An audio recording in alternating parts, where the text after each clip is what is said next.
This how-to video explains how we can measure enthalpy changes indirectly using the concept known as Hess's Law, and this is included on this opening screen.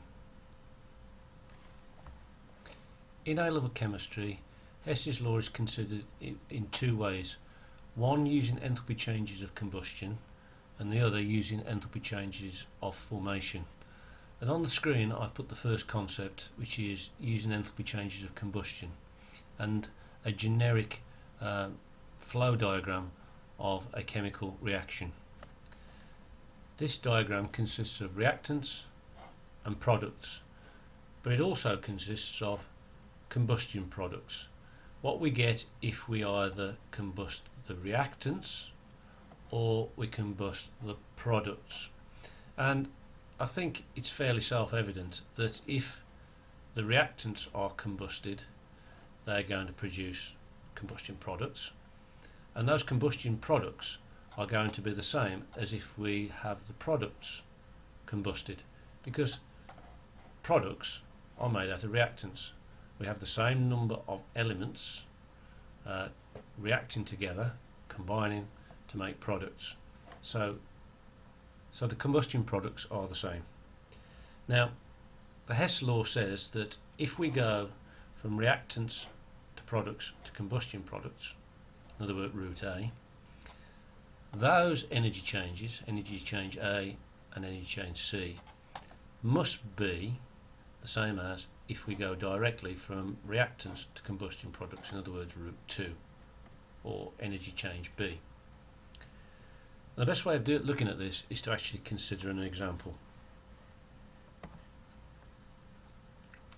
So here we have a Hess's law diagram for combustion of carbon and hydrogen, and for the combustion of propane.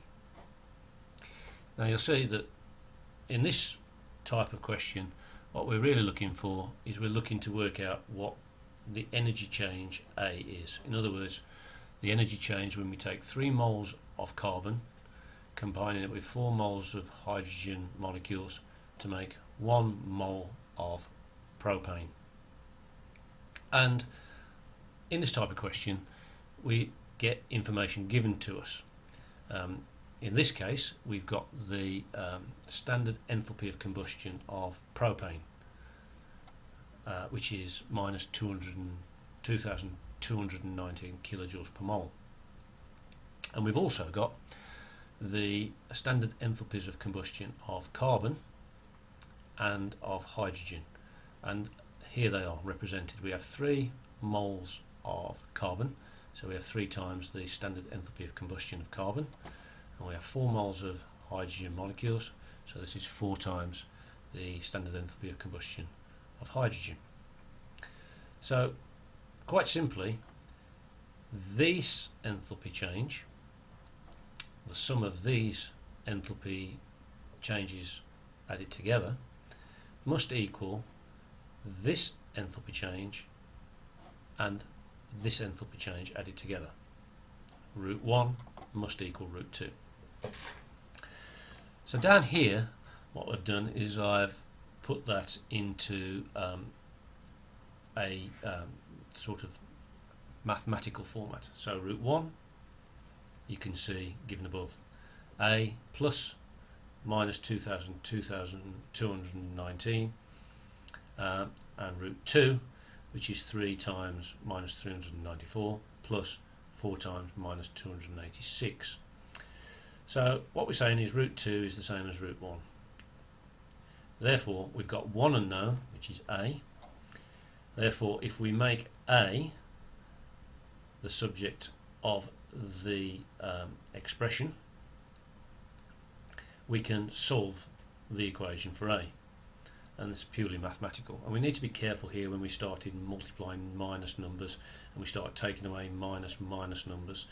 So really this is just a mathematical exercise. Once we've got the picture and we've put on the information, or we've got the picture with the information on, all we need to do is extract it against this diagram. A is equivalent to root 2 take away minus 2219. So A is equivalent to root 2 take away minus 2019. So A is quite simply minus 107 kilojoules per mole. Thus the enthalpy change, which is A, is overall the enthalpy change for this reaction measured indirectly is delta H minus 107 kilojoules per mole. Now we come on to the second example of using Hess's law, and this is using enthalpy changes of formation. And you can see a very similar diagram, but the key thing to note here is look at the direction of the black arrows. They are different, significantly different to those for using enthalpy changes of combustion. Namely that B, enthalpy change B, the arrow is in the opposite direction, and in C the arrow is in the opposite direction. And again, what we've got is the application of Hess's law, which says that root 1 enthalpy change B plus enthalpy change A is equivalent to root 2, which is enthalpy change C.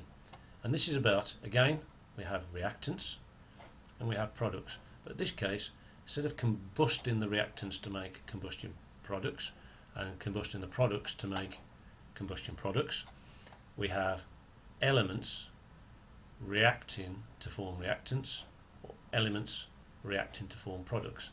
And the same rules apply that I've just discussed before.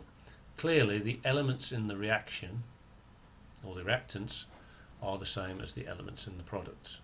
So these are common to both reactants and products. And again, let's use an example to explain what's going on. So here is the reaction that we want to consider. Once again, it's reaction A. It's 2 moles of sulfur dioxide reacting with 1 mole of oxygen gas to produce 2 moles of sulfur trioxide. And on the diagram you can see some information about standard enthalpies of formation. So from the elements we're forming 2 moles of sulfur dioxide. So that's 2 times the standard enthalpy of formation, which is 2 times minus 297. You'll notice that plus naught comes in here because oxygen is oxygen. We're not forming it, it's already formed, it's an element. So we don't have to form an element from an element, hence the naught. And in this direction we've got 2 moles of sulfur trioxide, and again this is 2 times the standard enthalpy of formation, which in this case is minus 441 kilojoules per mole. Same rules apply. We want to find A, and A is this time is equivalent to root 2 take away the enthalpy change from the elements to the sulfur dioxide and oxygen, which is summarised here. Root 1 contains A, so it's this enthalpy change plus enthalpy change A, and root 2 is this one. Again, rearranging the equation to solve for A and being very careful with the negative numbers again, we get A to be minus 288 kilojoules per mole. So the overall enthalpy change for the reaction is summarised here. For the reaction of 2 moles of sulfur dioxide with 1 mole of oxygen gas to form 2 moles of sulfur trioxide, the standard enthalpy of formation is minus 288 kilojoules per mole.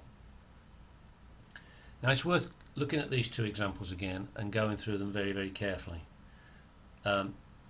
Once you get into the habit of drawing the diagrams, and once again I stress that the arrows are crucial, Once you get in the habit of drawing the diagrams and putting on the data, this part of the question of moving the numbers around becomes much easier. Thanks.